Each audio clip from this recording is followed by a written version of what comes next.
She told me. We'll see. I don't think you do. Okay. So that one should face us, and that one should go right here. That's my face.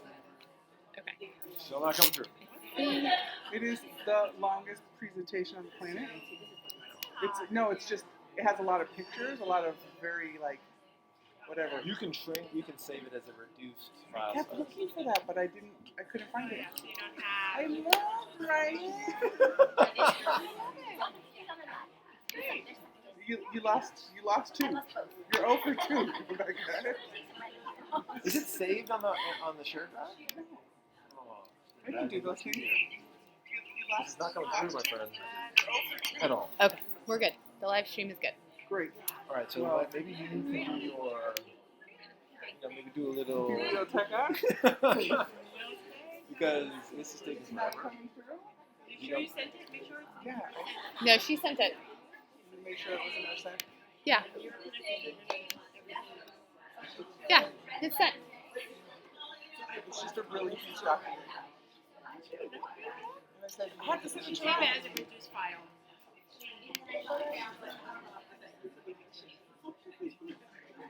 Okay. okay. You found it? Try and do. All right. Like a USB. Well, just it's called the internet now. Okay. All right. Well, Ryan, you sit right there and wait for it to come up.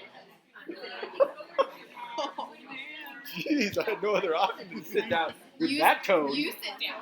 Oh, that was my teacher tone. That was my I run lunch tone.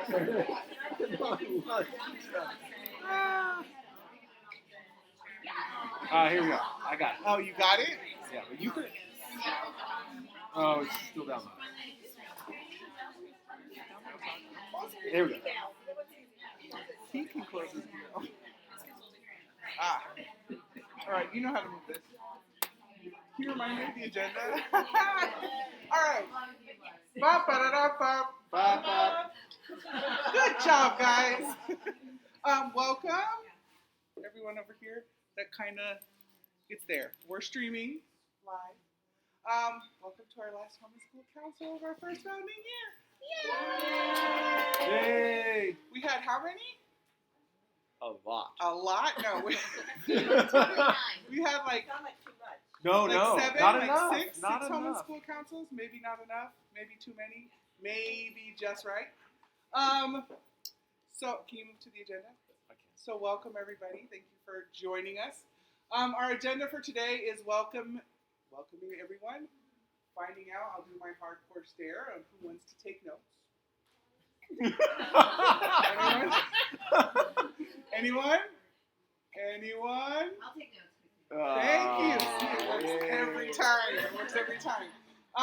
And then basically Ryan is going to go through priorities and also talk a little bit about all the feedback that we've received. Then Shanice is going to talk about our 2016-2017 team. I'm going to go over summer timeline.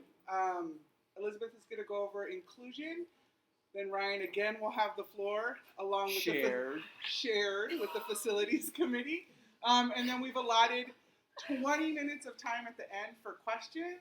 So we ask that if you have a question during priorities or during the team, if you could just hold it, write it down, and then we want to use that time at the end to really answer all the questions. And we'll also have a brief moment for announcements if anyone has some. Sound good? All right. Turn the live stream so people can see the projector at the same time as the person talking. Oh, yeah. I think so. We can try it. Do you want to remind them they all have the slides? Email to them? Yes. It is. Link has been emailed and the deck in English has been emailed. Spanish is soon to come. And we have one slide left that came in around 4:45. Totally kidding. It came at 3:45. All right. Okay. So, like last time, It's a bit of a delay. You're okay. So like last time, we're going to go through some priorities, and we're only going to go into detail the priorities that we're not going to talk about later. So, like with facilities, we're going to go into depth with facilities. We're going to go into depth with staff hiring. So we're not going to talk a lot about them. So, and I'll go through these relatively quickly. And if there are any questions on the priorities, or if there's something up there that's a priority that hasn't been mentioned, we have the time at the end to kind of jump into some of those questions. Oh, the last bit. For people who are online in terms of questions, can they? They can, yeah. There's There's a live chat on the live stream. Okay, great. So, as Elizabeth, so we're going to go jump right into curriculum instruction. We are 2/3 way through our last arc, and how do we create change in positive change in communities? And so we're wrapping up the expression and going in the exposition piece. And so there's a ton of kind of synthesis happening in classrooms around what we have learned and applying that, both in their inquiries, but just in lots of kind of project-based learning in general. And it's really exciting if you have had the chance to kind of peek into your kids' classrooms. Definitely do. There's a lot of really good learning happening. We're also, as a part of the end of year, we're also doing a ton of assessments and reflection on student learning, and this is obviously going to be communicated with families and discussed with families during the conferences, which are also happening now. And like last time, we are assessing our SEL needs and curriculums that are going to fit best with our school. And you ask, since it was March the last time we talked about this. This is actually, as everyone knows, a really core part of who we are and what we do. Bringing in a curriculum will be a big step for us, and looking out in the universe of options, and there are many, and what's really appropriate has taken some time and some research. There's quite a bit out there, and so we have been continuing to do that and have narrowed it down, and we'll be really looking along with our team to kind of land on one that is the right fit, and we will come back to families to discuss that. I think or beginning of the year. All right. So fundraising, we've raised $1 million, and that is up roughly 200 and some odd thousand from last time we spoke. That has a lot to do with a donation, a very large donation we got in from Mark Zuckerberg's foundation, Startup Education. Yay! Go Mark Zuckerberg! Go Facebook! Why aren't we using Facebook Live? We should. So that's really excellent. Nick, you can correct me on this, and should you go into? Do you want to? Is this about right in terms of parents? Fantastic. So is it not that? We're 99% there.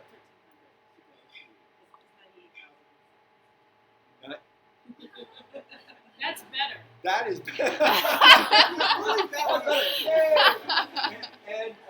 So we're doing unbelievably well. I mean, we are so very, very close.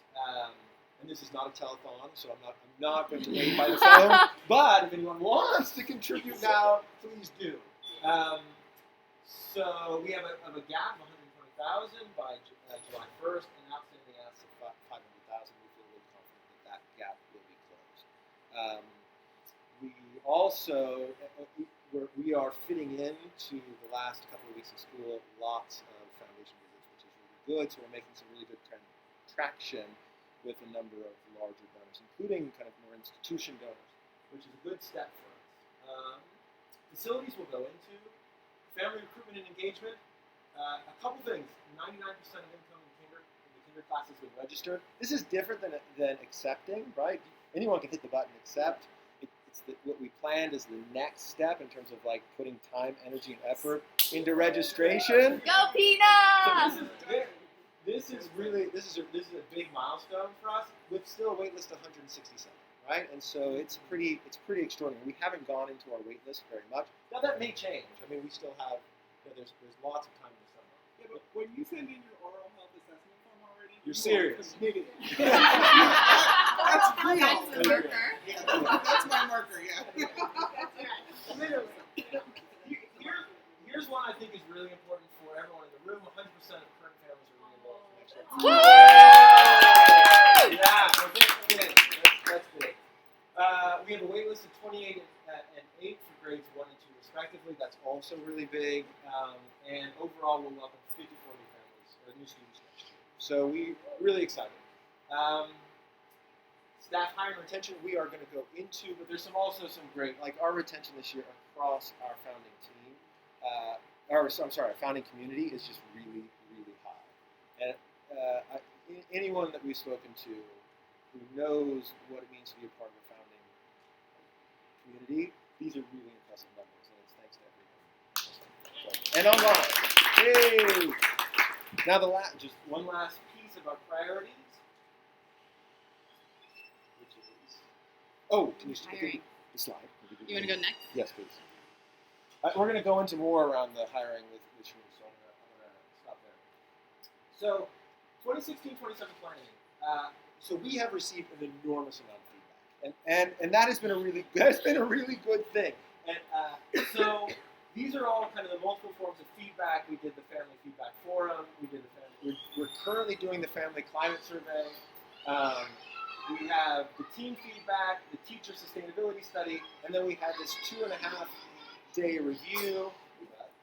And then for our state grant that we got, which was kind of just belts and braces, he was here for 2 days. It was pretty intense.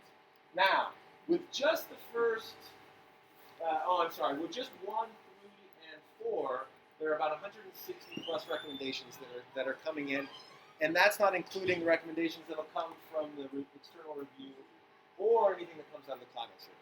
That's all to say there are a lot of recommendations. They're all coming from a really good place, and it's taking us some time to be able to look at that feedback and really be able to sit down and plan for next year. So, but some of the themes that are emerging for us. One is around defining school priorities, right? And roles and expectations. And again, this is across our community. So for families and staff, things like improving communications. There was great feedback on. We love the direction that communications is going. We still would love to see further improvement, right? And that's definitely part of that part of the theme. Another theme coming out is strengthening our inclusion model, and that includes our socio-emotional curriculum and our SPED curriculum and how we support a really broad range of learners. And Elizabeth's going to talk a little bit more about that. So these are some of the themes that are coming out of it. We will continue to work on, once we get all of our feedback, we'll continue to kind of funnel it down, look at themes. And then the tough part around this is going into more of a strategic planning process and making decisions on where we as a community are going to place our time next year. Because if it's, if we get upward 200 recommendations, we're not going to be able to do all of those, and yet we're going to have to pick the ones that make the biggest impact for us as a community. Having so much feedback has been really helpful in that process. So for our timeline for May, we'll continue kind of receiving process feedback. June is around, as a team, we'll be discussing it, and then we'll be going out in June when people are taking breaks, but planting in all of our team's heads things they need to think about so that when we come back in July, we can really start the ground running, or hit the ground running with our strategic planning. And then in August, finishing up that planning and engaging back with families. So that's what that kind of looks like. So that's a long way of saying thank you so much for all of the feedback that you gave, and that it really is going to really good use in terms of the way we're thinking about our, what we're doing for next year and how we continuously improve. All right. You.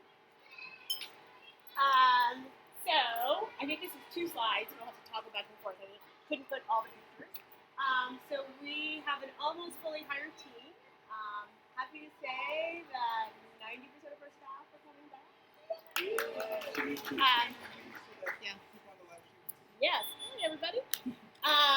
So that is huge. I know they sent out letters this week, but in case everyone doesn't know, Miss Natalie from the Bat Rays has decided not to return. She is going to pursue other things that may or may not include moving to Spain. So be kind of a far commute for her to come. And then the other person is Mr. Chase in the Sea Rock Rockers. And he has gotten a wonderful opportunity to go to grad school at UC Berkeley and do a program there. But he is very much committed to staying connected to our school, and him and I are talking about ways that he can still be connected to our school and to the children, which he's committed. So don't be surprised if I wouldn't be surprised if you see his face around next year, even though he's not a teacher. But everybody else is returning, so super excited about that. And then we have had some new hires, and so they are here. They were in the weekly digest that was sent. Next week, we will upload all of their pictures and their bios to the website, so you can read about them, learn about them, and then over the summer, as we have play dates and welcome events, our new teachers will be there, and you'll get to meet them in person. But super excited. We have teachers who are coming from private schools, from charter schools, from other public schools. We have special educators. We have general education teachers. We have teachers who have lots of deep knowledge about inquiry and about equity, and really excited and encouraged by our new team of teachers as well as our returning teachers. Next slide, I think, is the rest of the team. You will see we have 3 question marks. So we are still. What'd you say? My fancy question with the elf ears. We still have. We're really targeting bald elves in our next round of recruitment. So if you know any, please refer to them. Please let us know. That could represent the questions that they're going to be curious learners. So we still have 3 positions to hire. We still have 1 additional lead teacher to hire for. So I will put a plug. If you know any great teachers, we definitely have some people in doing some interviews. There are some people in the room who have helped be part of the interview process. So thank you very much for that. But we're still hiring 1 lead teacher, and then we have 2 long-term sub positions for our 2 teachers, Miss Shannon and Miss Shauna, who will be out on maternity leave in the fall. They will start with us in August as part of our onboarding, and you'll probably see them the first week or 2 of school, but then they will quickly fade out as their bellies grow and go off and be new mommies, and then they will come and join us again in January after winter break. So we are hiring for 2 long-term subs as well for those 2 teachers, and again in the hiring process. That's what I would say about our team. Oh, this is me. Okay. So this is just a really quick description of. No one can see me, but that's okay. A really quick description of sort of our summer timeline to set some expectations around when you'll be receiving communications from us and when maybe it'll be kind of radio silent. So last day of school is June 3rd. We'll be ending with an all-school potluck. Dismissal is at 1:30. June 6th to June 10th, we will be here in the building cleaning up, and then the Wednesday, Thursday, Friday, Shanice will be with our lead teachers at the Exploratorium doing some preliminary planning for next year. From June 13th to July 9th, the new school is closed for the summer. So you will most likely not be receiving much communication from us during that period of time. Maybe an occasional family digest, pictures of Ryan in Spain. I don't know. We'll figure out what we send. July 11th, admin returns. So that would be the leadership team and our affectionately known whale riders. So that's Miss Elizabeth, Miss Denise, Miss Michelle. Miss Michelle will probably have her baby by then. Miss Michelle will be on maternity leave at that point. And as Ryan said earlier, we will be doing, the leadership team will be retreating and strategic planning that second week after we're back. Emily is also scheduled to return on July 18th, I believe. So the full team will be back together, +1 with Poppy. Weekend of June 24th, we have a new school SF family playdate hosted by Miss Erica MC. Not to conflict with Pride, and at a park location to be determined soon. Saturday, so we'll still go and either walk in or hang out at Pride. The weekend of July 23rd will be another new school SF family play date hosted by Taylor and Sarah. No, I'm lying. By Dr. Jim and Sarah Jennings. That's right. At a location to be determined. Then August 1st, all our teachers come back. All teachers come back. August 6th will be New School SF's orientation. Details yet to be determined. trying to figure out, do we do one big one? Do we do new and current? Do we have a space where they can mix? We don't know yet. We're going to find out, and we're going to let you know in one of those fun digests before June 13th or after July 11th. Weekend of August 13th, Sarah Lucas and Taylor Burkhart will be hosting our August New School SF Family Playdate, most likely in the Mission, Dog Patch, Vernal Heights area. And August 24th is the first day of school. Yay! It feels like it's going to go by really fast. Yeah? All right. Next up is Me. my friend. C'est moi. Okay, so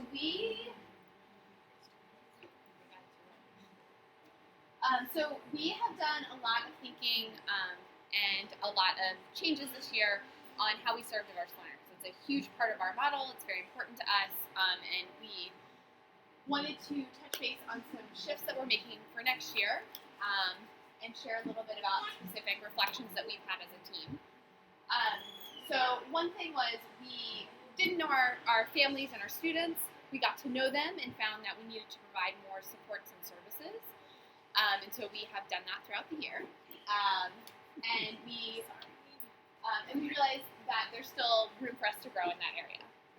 And when I say diverse learners, I mean, I didn't put the visual in, but I mean everything from students who have special needs, to emergent bilinguals, to students who potentially are in our SST process, to students who are academically gifted, a wide definition, a broad definition of that.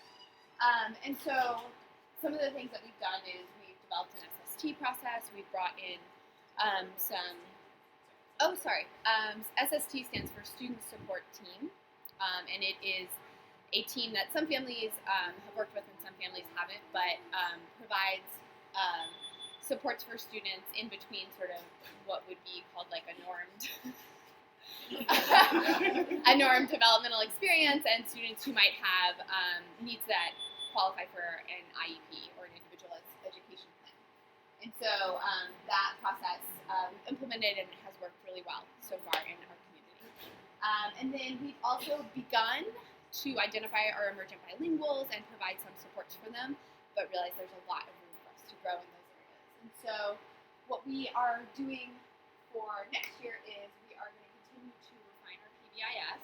We've gotten a lot of great feedback about that. We're incorporating it and thinking about what we need to change about that program for next year. We are implementing an SEL curriculum, social emotional, that Ryan spoke about, and we'll be hiring more staff that have experience teaching, particularly students with special needs. We are also bringing on an organization called Seneca. So Seneca it's an agency. It works with many schools around the Bay Area, has a very robust program of supports for students with special needs. They also do school culture and climate, which we heard we knock out of the park from our grant guy. They provide SST supports, PBIS supports. They do a broad range of things. They bring in service providers, which is something that's been a struggle for us, independently contracting. And so we're going to bring in Seneca to help us with many of those things. And they will also be bringing in an unconditional coach, which is somebody who sort of facilitates the relationship with Seneca and also helps build teacher capacity. We'll work in partnership with Michelle in terms of developing supports for students.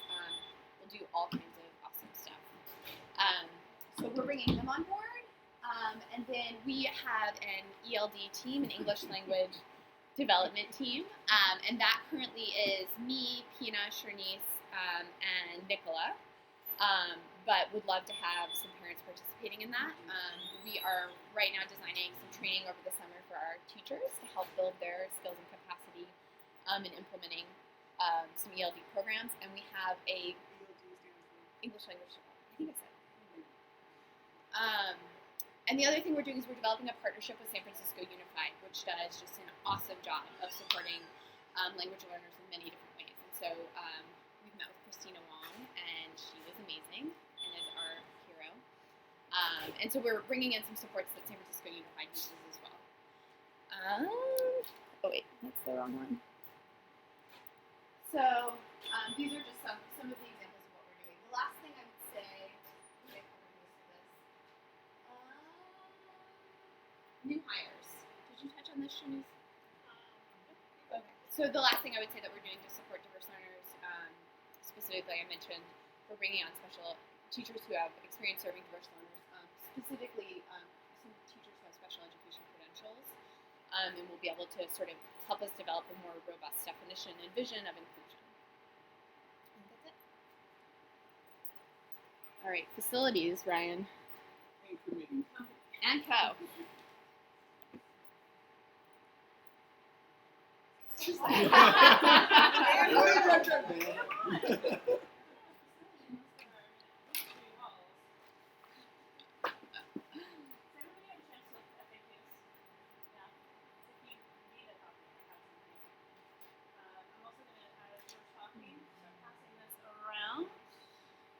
Because, as you may have noticed in FAQs, we are rebuilding the facilities committee. There's a lot to do, as you may have noticed.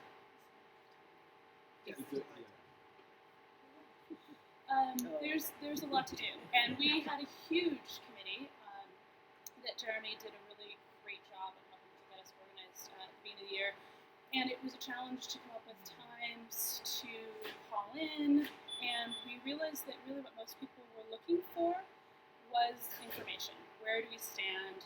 Some people really wanted to help, and of course, I mean, all of you want to help in some capacity, but there are many other committees to join. So what we decided to do was regroup. Jeremy had to step aside because in his leadership role because his consulting gig picked up. So he asked whether we would, since we'd been pretty much on every call, if we would help. And so Nick and I said yes. We seemed interested. Gullible perhaps. And so we stepped up to help. And then we decided, you know what we need to do is just rebuild. Figure out, because there's so much to do, what can people take on? So that's those clipboards I'm passing around. If you'd like to join the facilities committee, we have a number of subcommittees to help with. They are listed here. The improvements to this existing facility for next year. Emily's going to, she's still here, right? Where'd she go? Oh, there you are. Hi, there you are. Emily's going to present the work that she and Charlie and Kathy and also Hallie and Robin and other people have helped come together on for next year what this space, all of our spaces are going to look like. We're also, thanks to Val, and is there anyone else who's helping Val yet, or do we need help with Val? If anyone can help, because we're going to be taking over, as you'll hear in a moment if you haven't already seen the plan, some of the adult collaboration space in this building for next year. We need to find some space nearby for admin team, teachers, etc. to meet, so that we can maximize our kids' space in the building. So if anyone has time to make calls or go visit places, we're literally talking about like 2 blocks in each direction. Yeah. And we have some leads, we just need help pursuing them. Site research for San Francisco Unified. If you've read the FAQs, maybe you clicked through and saw the whole Prop 39 terminology, which is basically that every public school student, that includes charters, deserves a good facility to learn in. So that gives us the ability to rent from San Francisco Unified. We're kind of trying to be strategic. We could just put in an application and say, we need a space, and we need a space for X number of kids. Or we could say, hey, we've heard that this school might be opening up, and could we maybe rent that space, not just for next year, but long term? So we could use some support. We've got Megan, and as of today, Sarah and Lucas as well, helping there.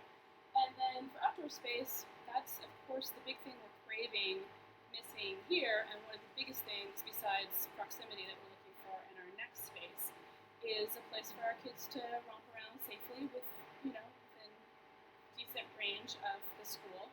Of course, we've got the parks; they're working okay, but could we maybe work with John Connell on their space? Could we somehow penetrate and solve all of the family issues on that space next to Atlas Cafe? There are a lot of family issues going on in that ownership deal. So thankfully, Layla has offered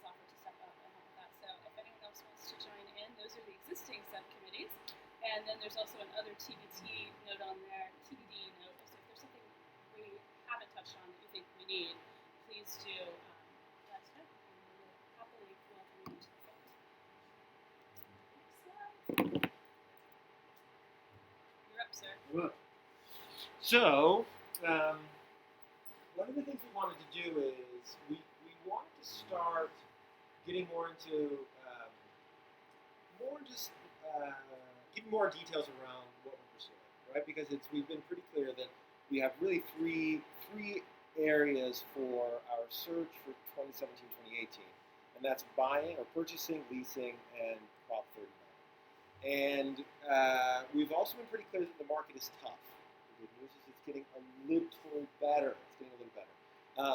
When in fact, I can tell you, so we have, for the first time ever, we actually have landlords following up with us twice now for saying, "Are you still interested? Are you still interested?" So that's it's an encouraging sign. But I wanted also to make sure. I think there are a lot of questions, and I think access to information is really important. And one of the things that came through the family feedback is everyone in this room, everyone in this community, this question of where we're going to be is a big question. There's no doubt about it, right? Whether you're a parent, a student, a staff member, someone on the admin team, it's a big question. So we wanted to give you a sense without giving too much detail. And the reason for too much detail is some of it's sensitive, right, and confidential. Others is if we give too many details, there's a lot of very specific questions around specific sites that may never materialize. So, but we want to make sure that you get a sense of what's actually happening, what are you looking at, where is it going to be, and what does it entail. So the first thing we want to do is for our purchase. And the focus on the purchase is we're searching for properties in the $10 to $15 million price range, and the reason for that range is as we said before, we've been looking at what it would take to do a capital campaign and feel like this amount of $7 to $12 million in philanthropic capital is about right for what we can raise. So there's still a lot of question marks. There's still a ton of work around here, but we believe this is possible. So we're now going into the market and seeing what's there. So here are the three things. And again, this list will change, right? We'll add some will come off, but these are the ones we're pursuing. One, which is, I think that's all of it, is the North Central Mission. This is a building which would require pretty significant renovations, but that could fit K through 8. And that we will be submitting an offer on this building. We don't know whether that offer will be accepted, but it's an exciting progression forward, and it's our first offer, and anyone who's ever kind of bought anything really big in their life, that first one psychologically is really important, plus the amount of time that the committee has put into getting us to the point where we can submit an offer is really significant. Yes, exactly. There's another North Central Mission. It's K through 5. It would take major renovations. Although both of those are permitted for education. Actually, all three of them are permitted for education, which would be a good thing in terms of if we're successful, the amount of time it takes to turn that around and turn it into a school.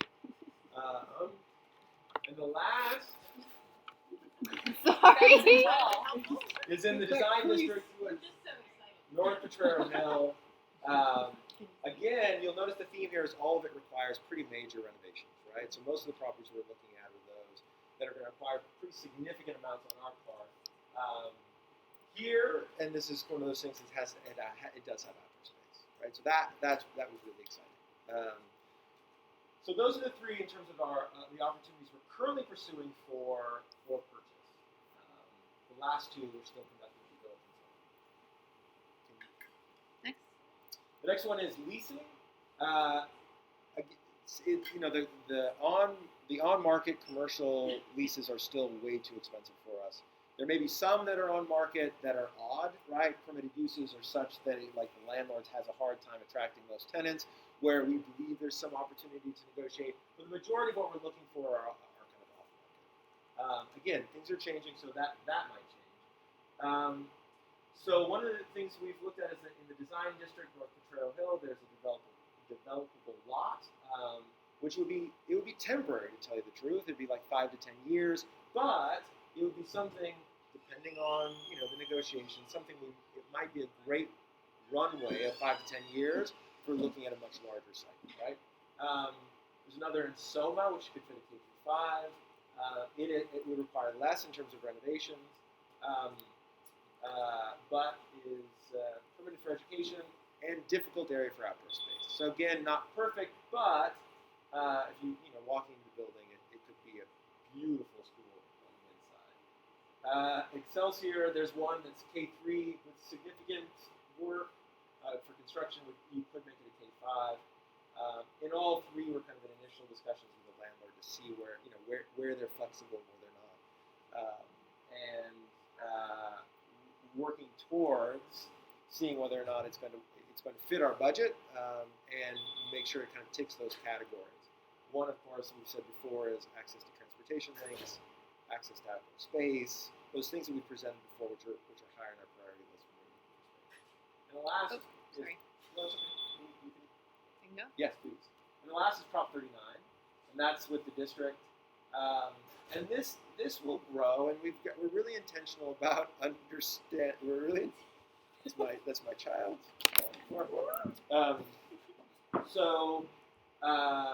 And yet, so how we're being intentional is a lot of times what happens with Prop 39 requests is the school just says, "This is the space I need. Please give it to me." The district's response often is, "We don't have space," and they're required to give it to you. So it is your application kind of goes into the district, and an offer comes out, right? And what we're trying to do is, given we know how political space can be, how difficult it is for the district, space is hard anywhere in San Francisco. That we're really trying to build bridges with the district and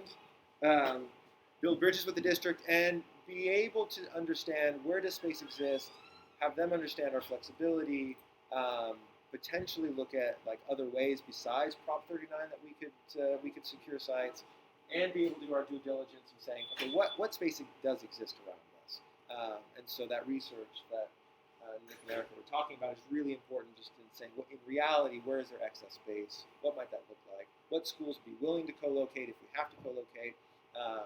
What schools are going to be empty or vacant? And so the North Potrero Hill is an existing school site that may be vacant in 2016, 2017 that we're looking at. And again, instead of making demands, really looking at how we build bridges in and start a conversation with the district. So we're in a good place to make a request, either Prop 30 or non-Prop 39. That'll be a good space for us. All right. Those are the three. And that would be a long term. Well, okay, so this is the thing. So Prop 39 is a year-to-year lease typically. Now, they are starting to shift that by giving long-term leases to schools they've been working with for a long time. And again, it really helps to have a good relationship with the district. So now, if there's also, there's nothing to say that we can't look at trying to lease something with the district that's not Prop 39. Prop 39 is just it is legally they're required if you submit an application to provide you with that space. So for us, we want a permanent home with visibility. We don't want the potential of moving around from year to year, which can happen. And so that with anything we look at the district, we look at it in two lenses, either Prop 39 or negotiating something outside of Prop 39, which I think the district would prefer, and that would be longer term.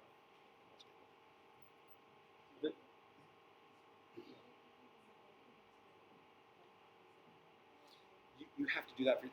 That's the volunteer work we want. I mean, like literally researching it. What is enrollment? What is the square footage? What is the movement? And I think from what we've heard, it really helps when you sit down to the district to be able to say, oh, this is what we know in terms of where space might exist. To be informed. Yeah.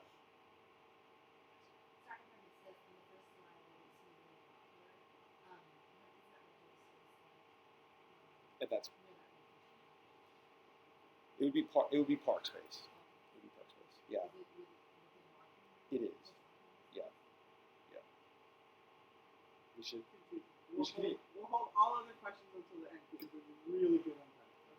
Okay. So yes. I'm gonna move aside. So I'm going to talk about the plan for next year, which I think is.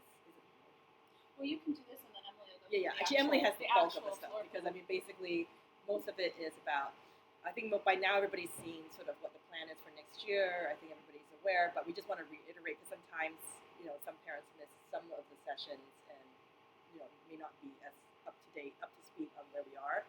The plan is to repurpose the exploratory room and the existing collaboration room into classrooms for next year, and keeping the existing classrooms as well. So that would be the 6 classrooms.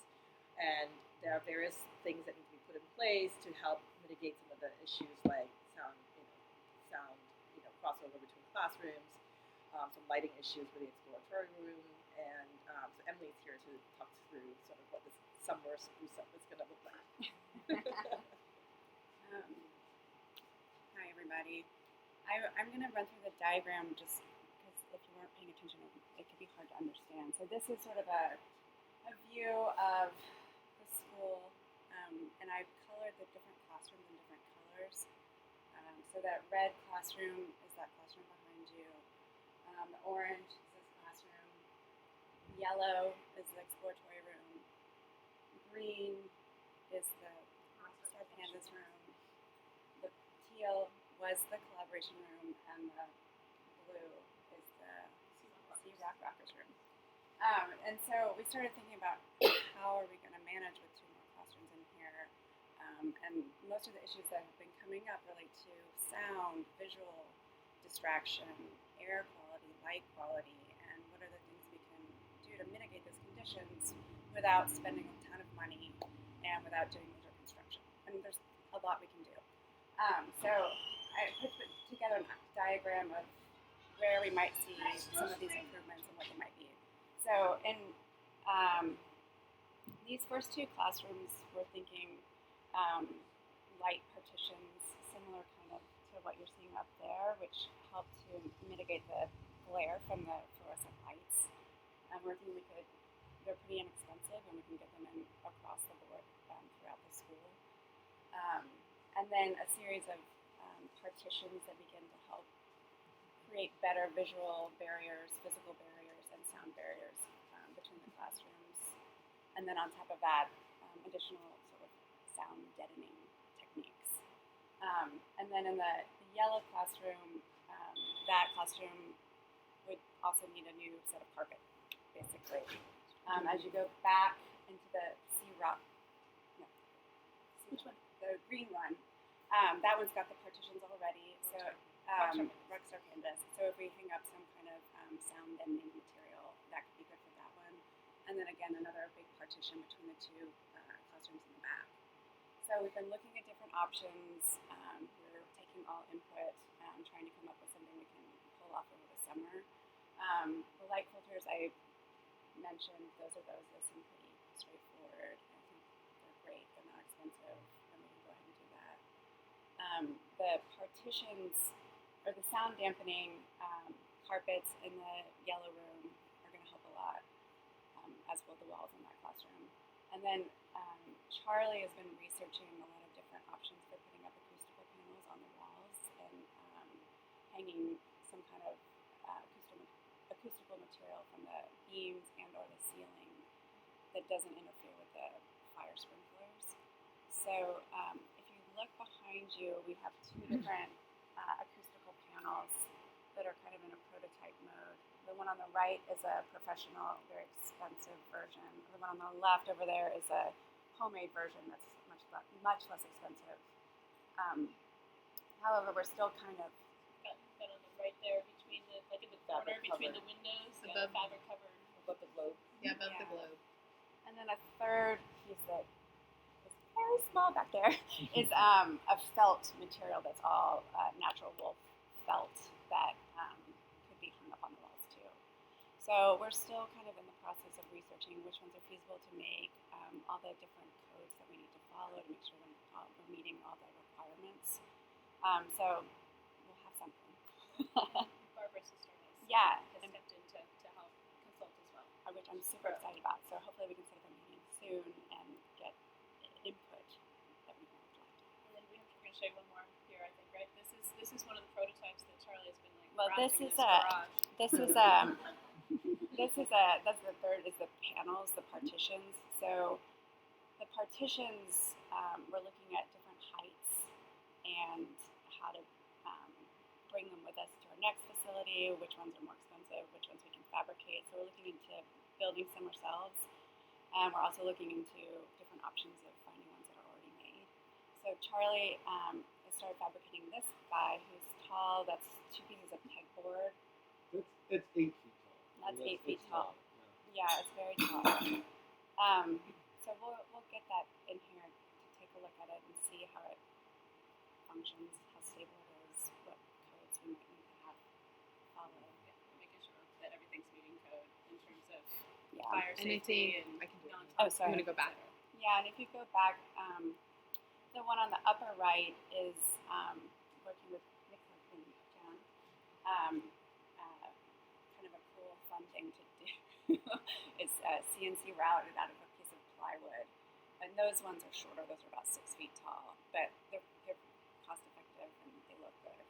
And then the one on the bottom right is more of a standard type of panel that's got acoustical material in it. It can be a tack board, and we can get them 8 feet tall that are more expensive. So I'm thinking we'll probably do kind of a mix of different things and try and figure out strategically how many we need and where they'll go. And then in terms of one other thing we thought of recently was about air circulation too, particularly in the long hallway. I'm trying to get some fans in to get a draft that comes through the building to kind of pick up some air circulation through there. So if we go back to the diagram, one other thing we've been kind of thinking about in terms of lunch is how do we create kind of spillover space outside, and maybe we can get some little picnic tables that sit outside here so that kids can have lunch outside if the weather's nice, which I think would be a great idea. So if you guys have any thoughts, other concerns that you think we could remedy that we haven't thought of, please let me know. Good. And just quickly, here's the timeline for all of this to be done. So as Ryan touched on, we want to make sure that we are as often as we can, as frequently as we can, communicating with everybody. Again, I think that's why at the beginning of the year there were so many people on those calls, is because everyone just thought that was probably the best way to stay in touch and informed. And so we're going to do our best to update FAQs according to this timeline here. We're also going to be holding a monthly call. That might be hard to do while Ryan's in Spain, so we're going to probably not do anything in the month of June, but we'll still be working on things.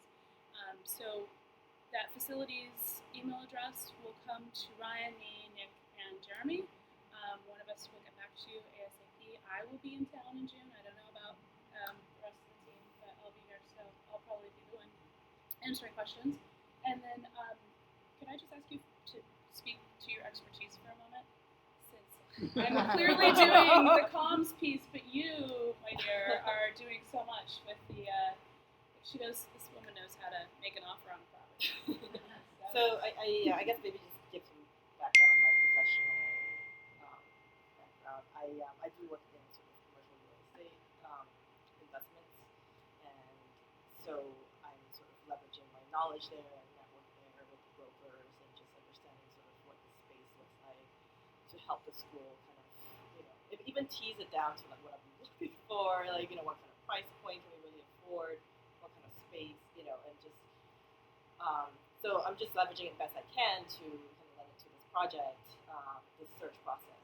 But I think overall, as Ryan has said, again, and even at the beginning when I first joined the committee, this is a daunting process, right? Because you're talking about schools which have huge space needs in a real estate market that's extremely expensive and extremely competitive, and that is not very favorable towards school permitting, right? Like in the minds of the city, schools already have their designated zones, which is all the real estate that's controlled by SFUSD.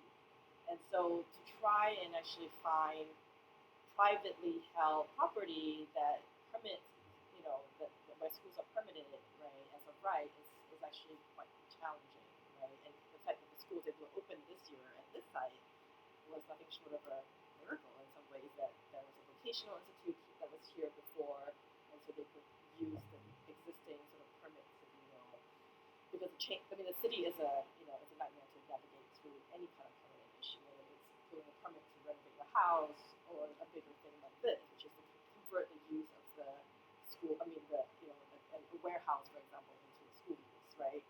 And they're extremely backlogged because the school. I mean, as you can notice in all the cranes around the city, lots of people are developing in the city. There's lots of applications with the city, and so that's kind of complicates the process. So I've been working very closely with Ryan now for I think several months, right? Probably the bulk of the last six months, I would say.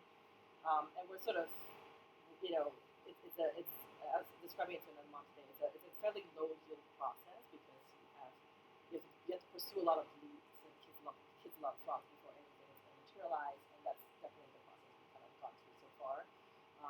We feel cautiously optimistic that the market's finally turning in our favor. There's finally a lot of shadow space coming on, which means that shadow space is basically sublet space. And so all the tech companies that have been gobbling up space in the city now are finally realizing that they can't occupy it all and they have to give it back, or they're trying to sublease it. Like Lyft across the street here, is shifting to another. I think they're planning to shift to another location, or rumored to be shifting to another location, so they may have to sublease their space there.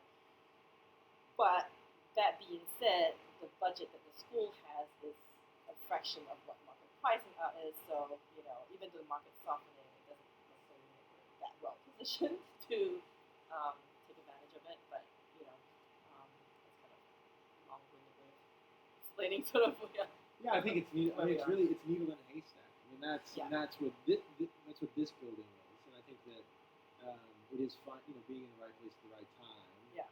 Having as many conversations with as many people, getting as many people in your network looking for you. Yep. The one thing we haven't mentioned is in searching for this site, we had 3 brokers, the last of which got us this place, and she was part of the miracle that happened. Right? She was just tenacious. She really loved the school. She gave up a lot to get us in this space. But the 2 before that brought us on and dumped us. It was a tough process. We have the broker, Kaylin, she has left being broker. I mean, it's a great thing for her. She's going on to new and better things. And we were kind of in this point of like, well, it's going to be hard for us to find. We're doing a lot of the search ourselves. We have, but we have someone who's come on who's really tenacious, right? Yeah. Who has been pursuing us and saying, basically, I want to represent you. Yeah. Which is great. And I think we have really good people in place. We're doing the things that we need to do to find those needles in the haystack, including, and I'm going to give a parent group who is that is just doing a ton of work around this, which is excellent. But I still want to manage everybody's expectations that Prop 39 is by far the cheapest option for the school, without a doubt. And We don't have control, and we don't have control of the lease term, but that is the most attractive option from a financial perspective for the school. It's just a matter of what we end up getting from the district and whether that's going to look appealing. So, I think that's important for everyone to remember that is, if we end up going that route, it is because that is, actually the most cost-effective route. And if we can find a way to navigate that process and negotiation with the district, So if we go to Prop 39 route and save money, Yeah. well, how does the lease work out in terms of what you're actually allowed to do to buildings and accessibility stuff? in terms of like what kind of improvements you can make Yeah. to it, or that's a good question Because actually. presumably, if we get that option, Yeah. we've got a bit of potentially extra cash to do the work together. Right. If we're allowed. From the work that I've done with San Francisco Unified at my kids' last 2 schools, I would say that would be all superficial. It would be like what we've done here. You wouldn't be putting in a lot of money and the district wouldn't allow you to. They don't allow for private funds of many things that aren't just consumable materials. So what happens if we get that? It is. It's guaranteed that we'll get a space, but it will be for our existing demonstrated needs. So then, the next year we would have more kids to add, right, 2 more classes, right? So unless we had a long-term lease with secured space for those additional classes each year, we would have to move to another space where there was enough room for us. So it's the cheapest option. It's a guaranteed option. but it comes at the potential cost of shuttling around from year to year until we find our permanent home. But Which it's is why there. we're making it a private market. Again, it comes back to that's why we're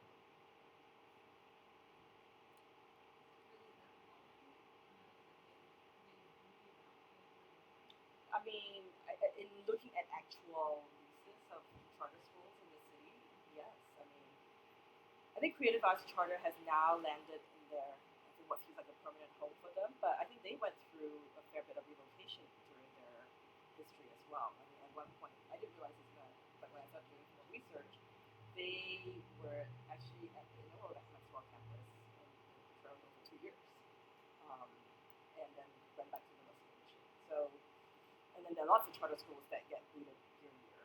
I forget the names now, but especially during the startup years when your enrollment is so terrible, right? And because they are by law only required to give you adequate space, right? So what does that mean? I mean, that could be interpreted as meaning enough for this year, and then they could lose it next year. I mean, if we had a district that was a lot more favorable towards charter, then I'd say it's less of a concern, but that they have not shown to be that welcome of charter schools.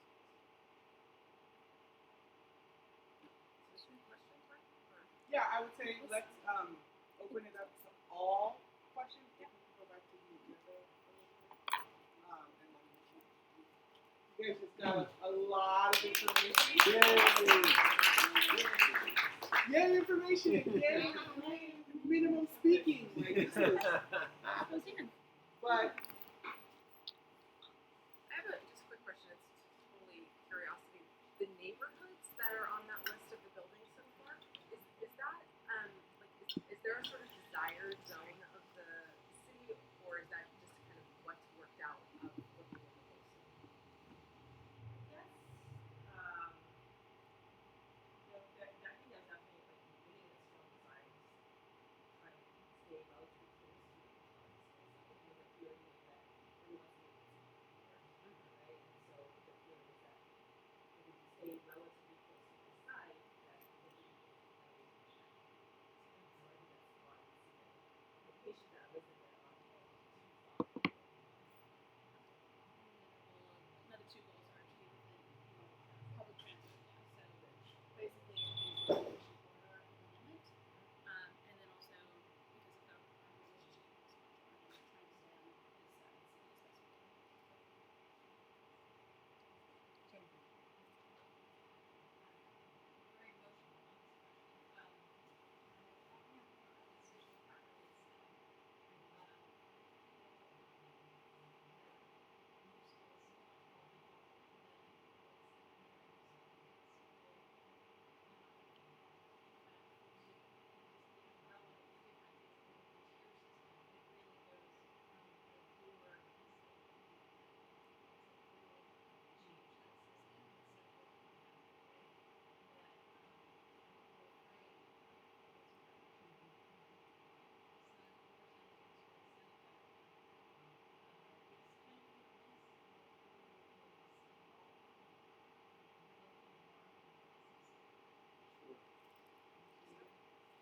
Yeah, I mean, yes.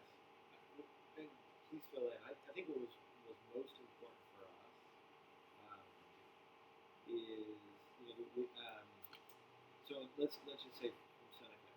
What was most important for us is their adaptability to our school. Meaning we have a strong vision for who we want to be. We have a strong even just an aspiration for our school culture, which we've been a long way of defining and realizing this year. And really important to us that we don't fit with Seneca, Seneca fits with us. And the part in which we love about Seneca is just that they come with significant capacity and stability in terms of the services they provide.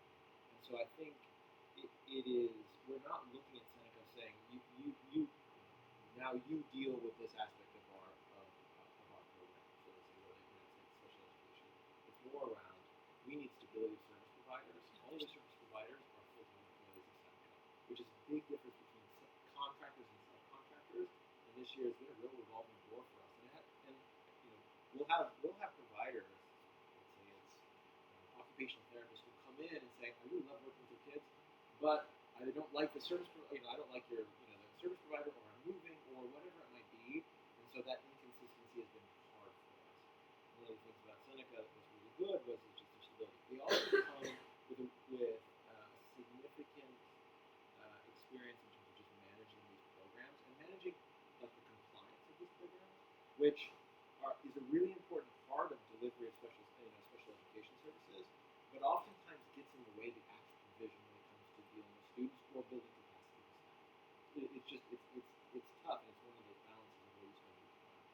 So I think one of the benefits is they have they are a much larger organization which can do the compliance in their sleeve, where that allows us to focus on service provision and being able to integrate those services really effectively within our school. We also heard. I mean, it wasn't like we've tried to go out and get as much feedback on Seneca as possible, and from what we have heard, Seneca is what you make of it, right? And I think that it's been mixed. There's some schools where it hasn't worked as well, and some schools where it's worked very, very well. One, we just have to learn from that, and two, I think we just have to make sure that again we are leading in that relationship, and they're adapting to our school. The thing I would add to that, because in my previous job, I went to a lot of schools that had Seneca, so I think when we were talking about it, I shared a similar concern. And I think the fact that we are very much involved in the hiring of the position that is the unconditional coach, which would be the person here most of the day, we hire them. Seneca doesn't. Like, we hire them, so we're interviewing them. They're coming in. They're doing the same process or a similar process as our teachers have gone through. Like, they observe a class, they do exercises, they have multiple interviews. So I think that has alleviated some of my concerns with them, and the people that we have seen so far are very promising. And I would also say that the position of unconditional coach has like all these different things, right? And within their job description. And so within that, there's a lot, like Brian said, like the compliance around special education and compliance around like managing different service providers. And then there's like a small piece around like this idea of culture and climate, where we would see like possibilities of like deed into doer, which is, you guys kind of know me, I'm kind of territorial about those things. And so, like, that would be something that I would also be working very closely with the unconditional coaching. We will always be deed over doer. Okay. For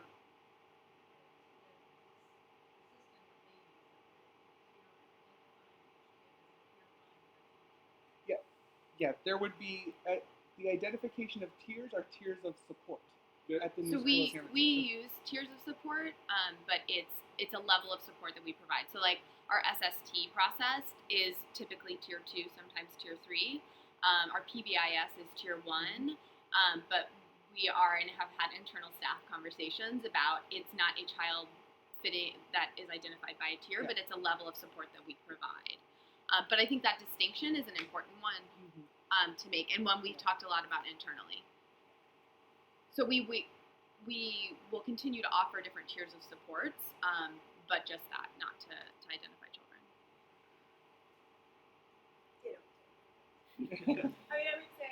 I would say what is most, I don't know anything about Seneca until we started researching, but I would say in now working, and I'm a person who's talking, regularly with Robin, who's like our executive director from Seneca. I have been highly encouraged and highly impressed with the level of support that they've given us thus far, and we haven't even like unofficially signed a contract yet. They have sent us resumes. We are beginning to bring in this unconditional coach person. We get say, like they don't say who gets to be here, we get to say. And to echo what Ryan said is, we have a clear idea of what the school should be, right? Of culture, and so Seneca's not going to define that for us. We have to define that for ourselves, and they just get to support us in the team. I think in talking to people who have maybe it hasn't worked well, is Seneca moving into a school that wasn't very clear about the vision that they wanted, and then Seneca trying to may or may not like imposing their own vision on that school. And we have been very clear, and they're excited. excited about helping us to reach.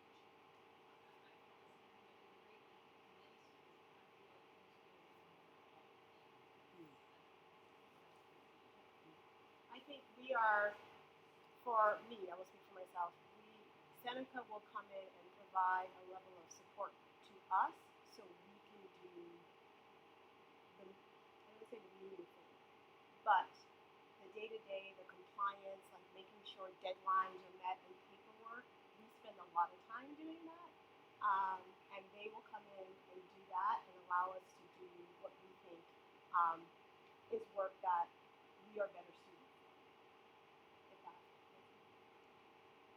Can you tell we feel a lot of emotions about it too? I mean, I know that it's not a decision we have taken lightly. Like, we have talked to many people, talked to many different schools, and again, and have reached out to schools who it has worked really well. And even in our interviewing of Seneca, we said, can you give us some names of schools that you haven't worked with, and we want to talk to them. And so we've reached out to those schools. So I feel like we have done our homework, and we feel really good about the decision that we made. No. A year. It's just a year. Yeah, and so I would say the immediate benefits would be it really builds up our capacity. I think it's only the consistency in service providers. I mean, that is like every time a service provider comes in, gets to know a child, and then leaves, that that knowledge, which helps the teachers in the classroom, which helps that student, helps families, goes away, and that's just that's been really frustrating. I think it's all that's a large problem to solve. Again, allowing us to spend time on direct instruction, integration, what a SPED program looks like in terms of our inclusion model, all of that, we get to spend a lot more time. One of the things that's also been good is like they, at no point have they ever said, here are our boundaries. We've said, well, here are the assets that we already have that we want to make sure we keep, whether that's people or practices. They're like, fine, let's work through what that looks like. And often it comes up with a reduction of the budget, right, of their budget, what we pay them. And there's never been a resistance. So I like Shanice, have been really encouraged by Seneca. And I think what we'll find is that you're not gonna walk into school and see, oh, that's a Seneca person, or that is, here's a new school person. It'll just feel like yet another adult in this building who's new school that's supporting our kids, which I think will be good. But again, I mean, I think your experience is really important, and I think we all, next year will be a learning experience for us and how this looks. We know this year we did a lot of really good work. It was challenging. It needs to get better for us, and this was a very clear path forward. I saw on the calendar that I think is in early August is when we would learn our Orientation. The class list. Yes. Yeah. So when we would receive the class list, is that also going to include which teachers are teaching? That's when we find out who's paired with which level. Yes. Which grade level. It's gonna be a big day. Big day. That's also the day you'll probably be getting your family handbook with all kinds of stuff in it. So yeah, mark August 6th. Any other questions?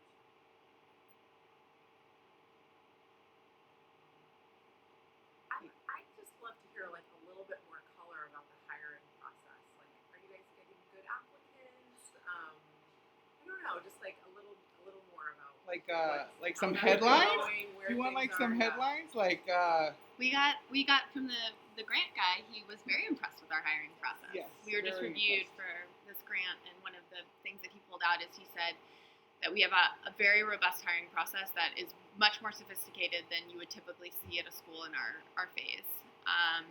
And so Emily is the mastermind behind much of that.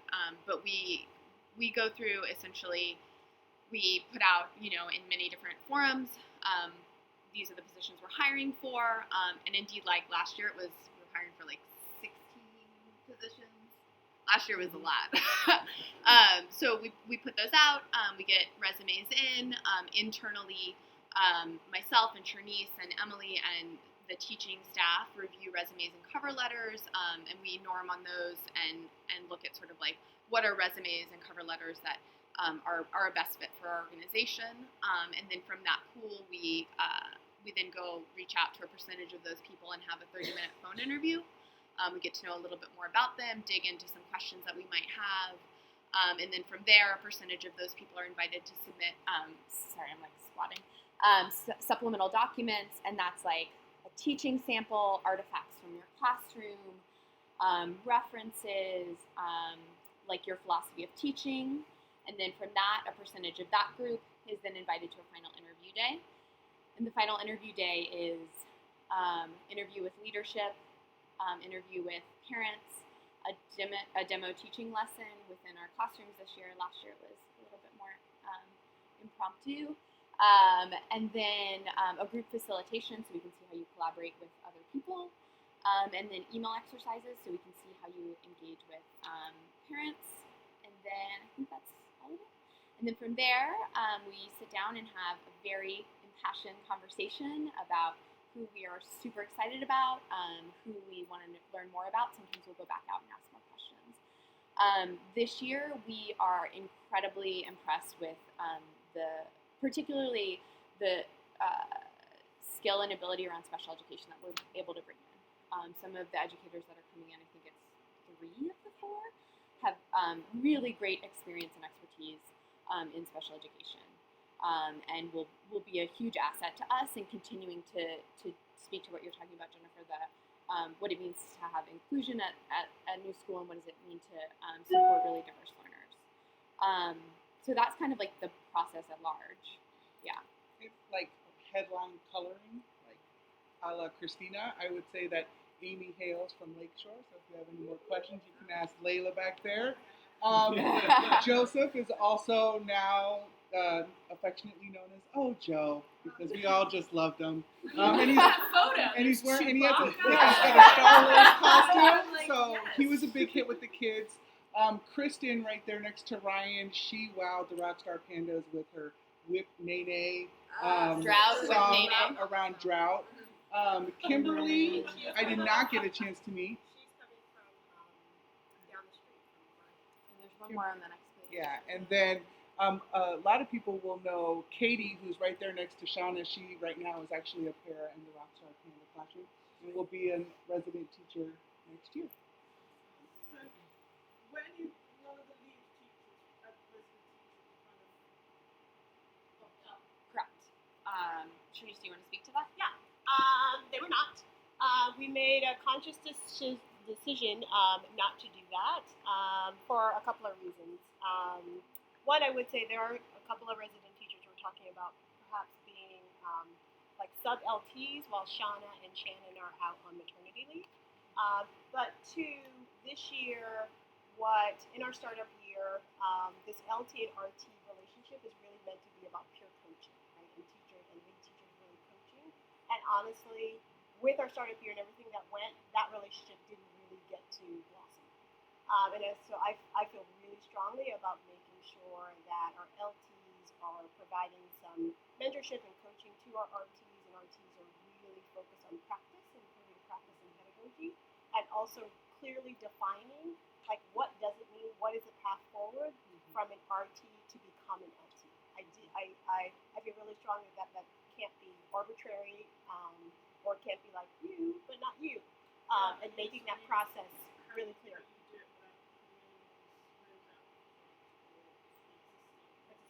I don't know that knows how to do. Ruffling any feathers. British term. Ruffling any feathers, upsetting anyone, ruffling any feathers. Okay. There's no violence here at the new school. That goes against one of those values. Stepping on toes, ruffling feathers, guys. No, I mean definitely teachers asked and expressed an interest, and I again was very clear, and I think our teachers understood that, and they also the RTs also really recognize this idea that in this first year didn't really have the opportunity to do this coaching and mentoring piece, and they want that feedback, right? They want to grow that, and so I'm working actually right now with the RTs on developing what their professional development would be like, and being really intentional about making sure we are supporting them, and we are offering various workshops, and working with LTs on what does it mean to be a coach, right? And what does it mean to mentor mentor someone, and making that relationship really clear and making the path forward. What does it mean to become an RT to an LT? Very clear, so everyone knows what that path is. Oh yeah, no. Everybody's coming back except for two, and then I think it is highly likely that many of our RTs will probably become LTs in 2 years from now. Right? That's the goal. It's a home grower. So still need to hire one LT and two long-term subs. So I think I got a sense of at least the hiring process for the LT. So I'm wondering, are there going to be is there going to be a teaching demo that's going to happen over the summer? Do you need kids? And then is the sub hiring process going to be similar? The sub hiring process will be similar, not as intense. We have some possible leads right now. We've been calling. We have people coming over the next few weeks. Our goal is actually to have those hired by the end of school. We're in a pretty aggressive timeline. If we have to, we'll go into the summer, but I'm really hoping that we won't. So we have some potential leads. We have at least 3 or 4 people in the pipeline for the long-term sub, and now like 2 or 3 people for the LT position. So they are coming in the next couple weeks, for the next 2 weeks over school. So we have 3 visits set up already. So in August, when we get our classroom assignments, that will include named Yes. LTs. Yes. Or long-term subs. You will not get a picture with a head with a question mark. Here's your teacher. A little scavenger hunt. No, he really looks like this. Yeah. Now, in August, you will get who your co-teachers are, and your classroom, where in the space you'll be, all that information. I would say, what I would say is for the classes where there's maternity cover, those classes, the way we're looking at it now, those classes aren't going to be filled by a long-term sub and a new member of our staff. Those classes will be filled with someone who is on our team currently as the lead teacher in that, and that the long-term sub would be effectively the resident teacher spot, which is really good. So there's going to be nice consistency within those classes. In addition, as we all know, maternity only lasts a certain amount of time, and then those people will come back. Well, We hope, yeah. there's a lot of moms in this room that would beg to differ. Fingers crossed. Like We a do quarter of have our staff. contingency plans, so I've already talked to some of the long-term subs. Like, if the teacher doesn't come back in January, would you like to extend your contract?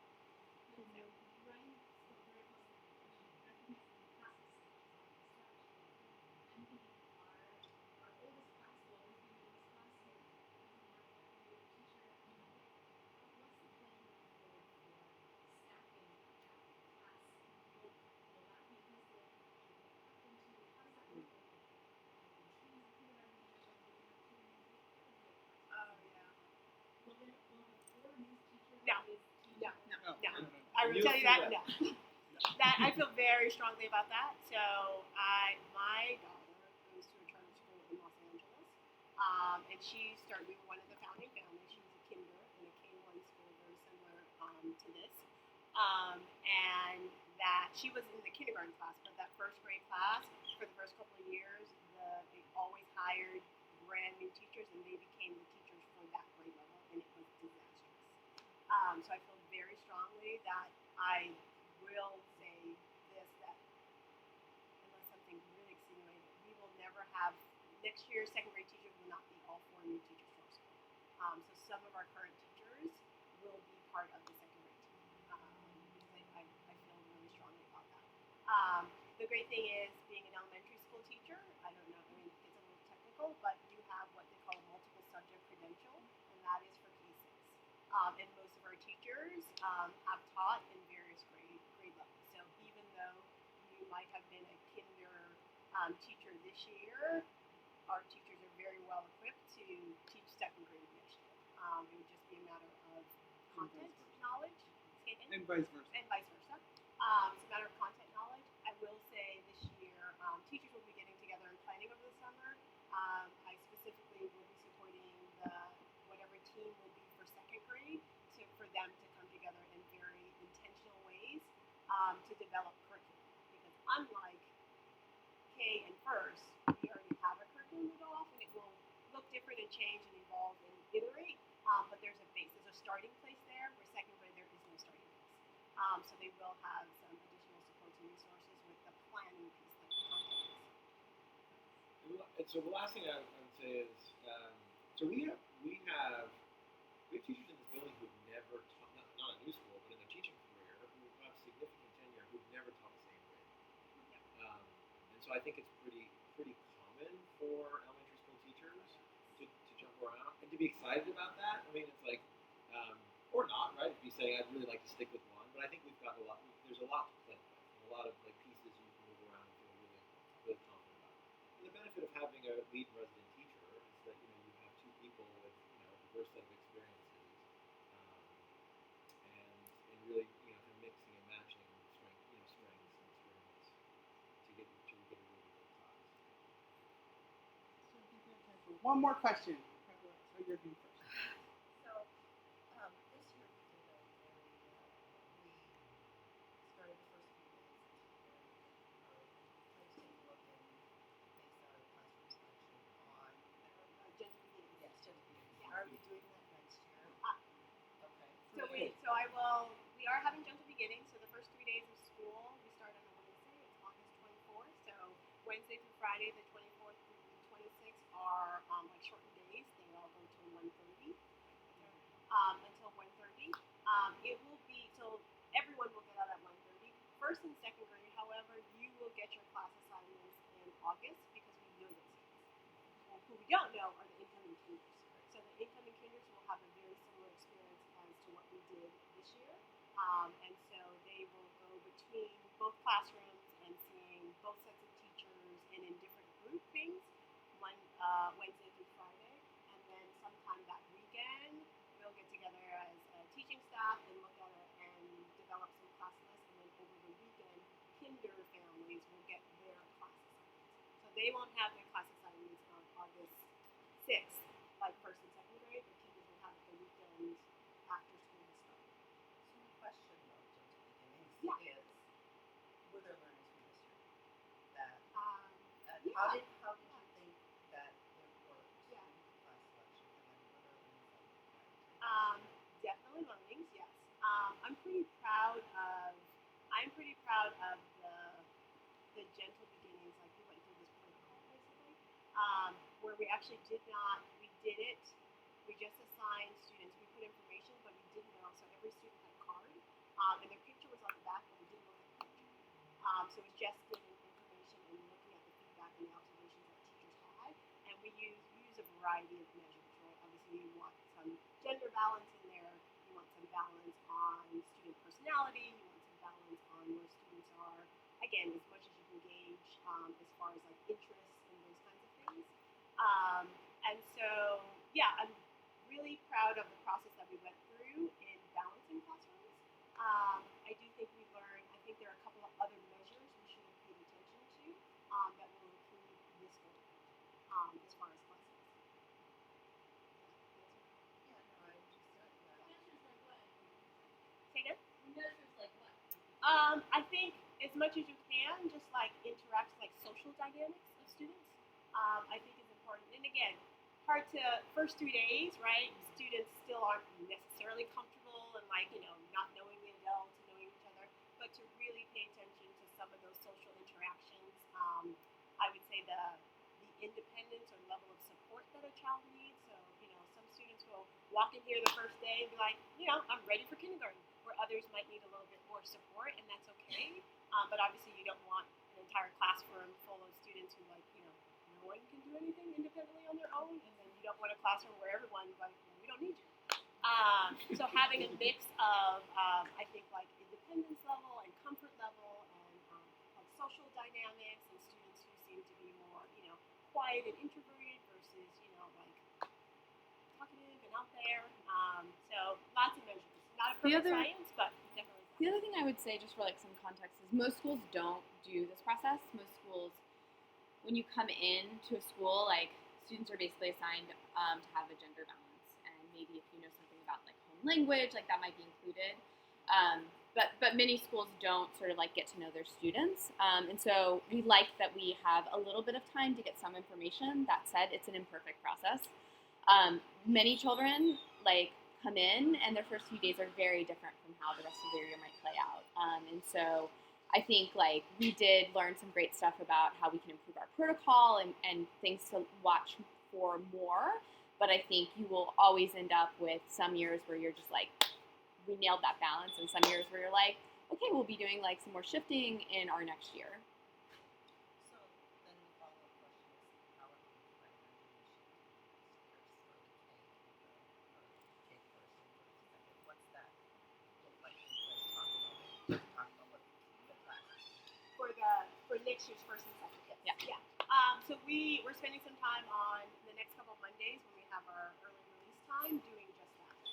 So teachers are again filling out using much of the information they're sharing with you in IOPs about where students are in progress academically, and really looking at measures of academics and social emotional, right? and that sort of thing.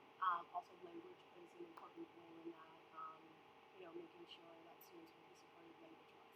So teachers will come together, and really the 4 kinder teachers will talk and help facilitate and go through a protocol of having students and really talking about like what socially, what are some students who that's a really nice friendship, we want to like keep that apart, or like these guys are always going on each other's throats, maybe they need a break.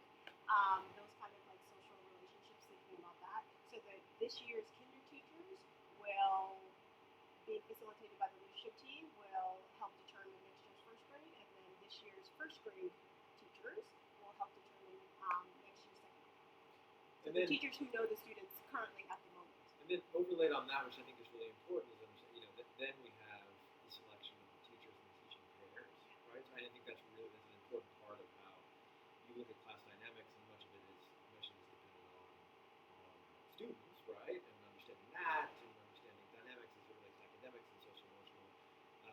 Then it's also saying, okay, and given where we want, the groups of students that we think is going to be best, right? Create the best learning environment. Then, and what teachers best support those kids. And I think we're in a really good spot with that, actually, especially again having 2 teachers in each classroom. So moving forward, how many years are we looking at This. When you get to 3rd grade, then you have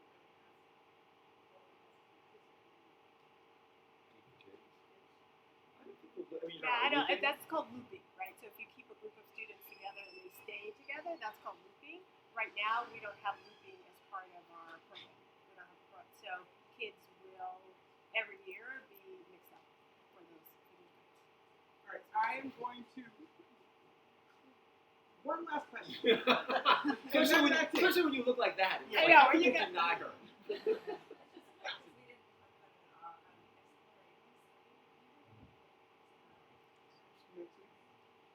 We are currently, we're looking at, we sent out a survey to get feedback about the program for this year, how it's worked for families. And we are examining the need in terms of our incoming Ks, and we are going to send out information, essentially enrollment, to our returning families next week. And in that, we'll have an explanation, a more deep explanation of some of the constraints that we're working with our space and our capacity in terms of staffing. I think one of the big lessons we learned this year was that running an after-school program in-house is a tall order. And so we want to make sure that we can continue to deliver, high-quality programming, that it works with our school day and the needs of our teachers, and that we have space for it, all of those different considerations. And so Christina and I are working together on that. And we have, I think most of our staff will be returning next year, with the exception of Omar. We'll be hiring a new program coordinator. We're interviewing for that right now. He's not leaving. He's staying here at the school. Sorry. More He's just phasing out of the exploring. More of his time is going to be spent during the day and not in exploring, right? Because classes grow. So yeah, and so I would say the big thing that we know is that we will likely have demand that exceeds our capacity within our space. But we are currently looking at a lot of different options within the neighborhood and trying to figure out how we can support what demand that we can't meet in-house externally. And then I think hope to have all of the enrollment pretty much done before school is over for all of our families for next year, including incoming K. And then in the summer, we'll send out more information. It's going to stay similar in terms of club-based programming, park time, and free choice. We got a lot of feedback that was thumbs up, so we'll probably keep doing that. Okay. And in your email, it will have you can enroll for Exploremus or XYZ other options. Yeah. If We other options can be named. Oh, yeah. Yes. So we are currently talking to partners in the community. So, we're talking to Rock Band Land and Mission Cliffs and Boys and Girls Club. So we're trying to have a diverse portfolio to provide to parents. And we're hoping to also potentially do a fair here so people can come in, sign up, and get So started. when you think of the timeline that was up there, dates may be added to that for something like a resource fair around after school programs.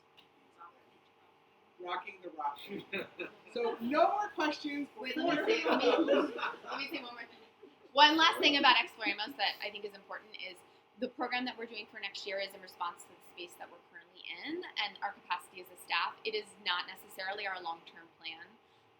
So whatever happens in the next year, it's not set in stone. Okay, now you can end it. Now I can end it. So before I end it, one, this one is my time. One, it's our last home and school council of the year, and so I think everyone that is here should give yourselves a big pat on the back and round of applause. Yeah!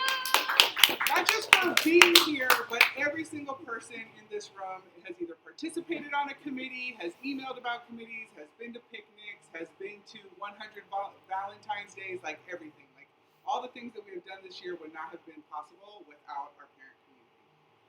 So thank you. And I think I was going to say something else, but now I forgot. Please sign up for bringing something for our all-school potluck. It's in the digest. Please donate granola bars for the Rockstar Pandas And socks. And socks. And And I think eyeglasses. Kate had and one toilet announcement. I have a quick announcement. So, people may have noticed that there are very few, if any, camps available for the last week and a half of summer for our kids because all the other schools are already started for that time. So I've been in touch with Tree Frog Treks, and they're going to make an offering for just new school kids. It's going to be a camp that's in Presida Park for that last week and 2 days. And I'm going to send out an email about it, but it's going to be a Tree Frog Treks nature camp from 9 in the morning till 4:30 in the afternoon, normal prices for them. And if we can get at least 6 kids who want it, which seems like, we could also offer it to the incoming K families. It seems like it's likely.